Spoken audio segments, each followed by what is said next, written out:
আপনার সফলতা, আপনার সাকসেস, এটা সবার ভালো লাগবে না, মনে রাখবেন। সবাই এটা পছন্দ করে না। আইনু হক, নজর কিন্তু সত্য। নজরের প্রভাব আছে, চোখের প্রভাব আছে। এজন্য কারো ভালো কিছু দেখলে মাশা আল্লাহ বলবেন, আল্লাহর দিকে ফিরিয়ে দিবেন ওটার কল্যাণ। কি বলবেন? একটা সুন্দর ফুটফুটে বাচ্চা দেখলে মাশা আল্লাহ। কারো সফলতা দেখলে, কারো ফার্মে গেলেন, বাগানে যেয়ে দেখলেন ফল মূল ভর্তি, কি বলবেন? মাশা আল্লাহ, বিসমিল্লাহ মাশা আল্লাহ বললে এটাতে আর ক্ষতি হয় না। অনেকে বলে যে বাবা মা মাশাআল্লাহ বলা লাগে না, বাবা মা আর নাকি মামা, এই তিনজন নাকি মাশাআল্লাহ না বললে কিছু ভুল কথা। বাবা মারা বলতে হয়। বাবাও তার ছেলের কোনো সাকসেস, ভালো কিছু দেখলে কি বলবে? মাশাআল্লাহ, তাবারাকাল্লাহ, বা বিসমিল্লাহ মাশাআল্লাহ, এটা আপনারা বলবেন।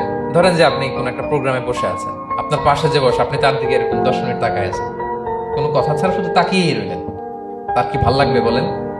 সে কি কমফোর্টেবল ফিল করবে? সে ভয় পাবে, সে ভয় পাবে, অস্বস্তি ফিল। আপনি কিছুই করেন নাই, না তাকে টাচ করেছেন, না ধরেছেন, ছুঁয়েছেন, কিন্তু শুধু তাকিয়ে আছেন।